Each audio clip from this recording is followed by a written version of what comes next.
soyez les bienvenus. Merci à toutes et à tous d'être présents pour ce temps de partage autour d'une question lancinante dans les entreprises aujourd'hui, la question de l'évaluation des collaborateurs. Le titre de cette intervention, la révolution managériale vers la fin de l'évaluation des collaborateurs.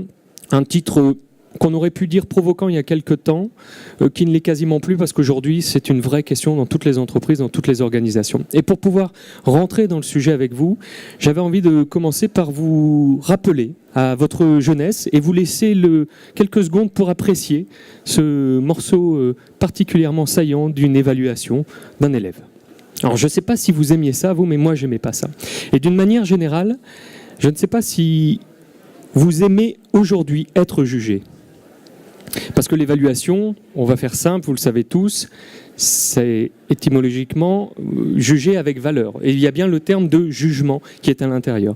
Alors la question qu'on peut se poser, c'est est-ce que quand on est adulte, un adulte autonome et responsable, qui paye des impôts, qui vote, qui a des enfants, est-ce que c'est normal quand on est dans l'entreprise d'être sous le couperet d'un jugement ou d'être soi-même juge de quelqu'un?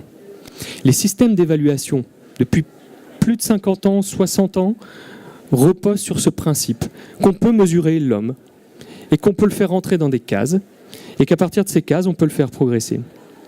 Ce qui s'est passé si on revient un tout petit peu dans notre univers, dans le monde de l'entreprise, c'est encore plus précis que ça. En fait, pour faire caricatural et schématique, il y a avant et il y a après. Avant, c'est lorsque nous ne sommes pas dans le monde industrialisé dans lequel nous sommes aujourd'hui, que le salariat n'existe pas, retenez bien ça, et qu'avant, un fermier, un menuisier, un paysan, un forgeron, il produisait des choses matérielles qu'il vendait. Et donc la traçabilité de la valeur économique, elle était lisible et elle était immédiate.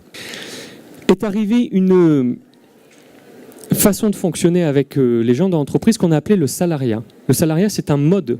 C'est un rapport au travail qui dit un truc très simple, ce que vous cherchez normalement toutes et tous, à peu près, c'est la sécurité d'une rémunération fixe tous les mois. Et la sécurité d'une rémunération fixe tous les mois donne naissance quelques temps après et pose une problématique. Mais est-ce que les gens que je paye tous les mois le même prix donnent vraiment ce qu'ils ont à donner? Et il est apparu une envie et un besoin pour l'homme et pour l'homme chef d'entreprise de mesurer et d'essayer de comprendre à quoi il payait ses collaborateurs. Carl Rogers accompagne des pédopsychiatres et il s'occupe d'enfants et dans les années 50-60, il se rend compte que les pédopsychiatres sont centrés sur les méthodes, les protocoles et pas sur l'enfant. Rogers nous dit l'évaluation positive portée sur quelqu'un par un tiers qui a autorité déclenche de l'orgueil chez cette personne. Et il dit évidemment si l'évaluation est négative, lui le terme qu'il utilise c'est un effet destructeur. Vous êtes bien plus complexe que les systèmes d'évaluation, les référentiels métiers, tout ce qu'on pourra inventer et heureusement. Alors il y a quelques pratiques un peu innovantes. La première pratique qui me semble être vraiment intéressante, de renverser complètement le système. Je vais vous prendre un exemple très, très simple pour que vous compreniez l'idée. J'ai un père, j'ai des enfants, je suis père. Ceux qui peuvent dire si je suis un bon père ou pas, ce sont mes enfants. Ce n'est pas mon père qui doit me dire si je suis un bon père.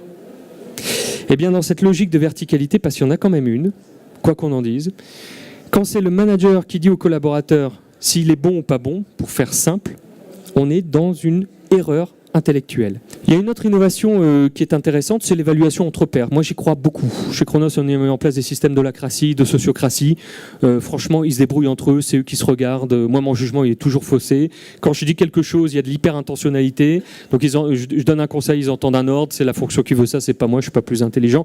Donc, je gomme toute relation hiérarchique dans la démarche d'évaluation. Il y a des entreprises qui ont mis ça en place. Une autre pratique innovante, celle-là elle est très connue, en France peu pratiquée, beaucoup aux États-Unis, c'est le feedback continu.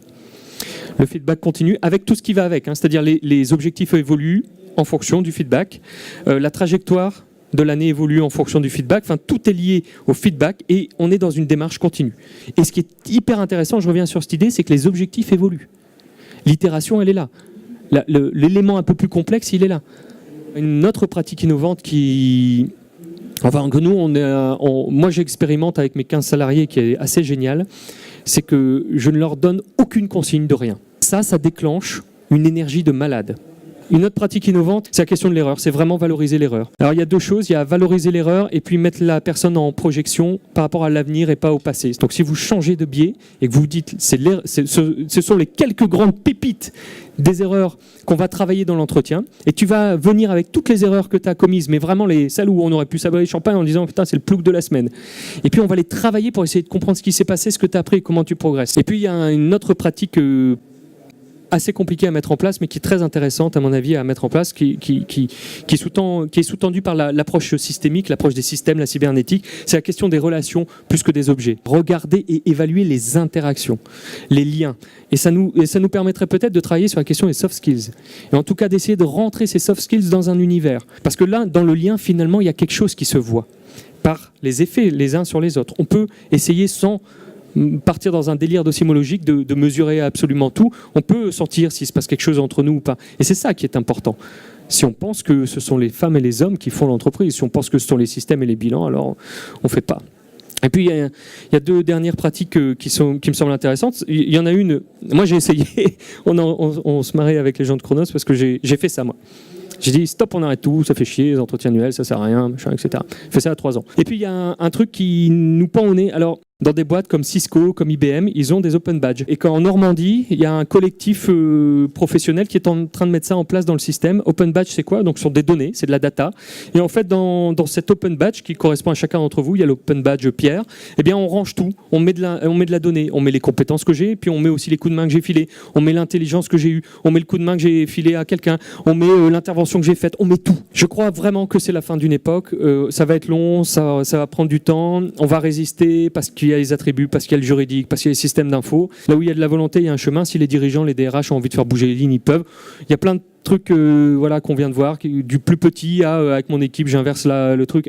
Tiens, je vais voir les open badges où on arrête tout et on fait pendant 1 an, on arrête tout système d'évaluation pour voir sur une équipe, sur une unité, comment est-ce que les gens se comportent. Et à chaque fois que vous faites des expériences comme ça, vous n'êtes jamais déçus. Voilà. Merci beaucoup pour votre écoute.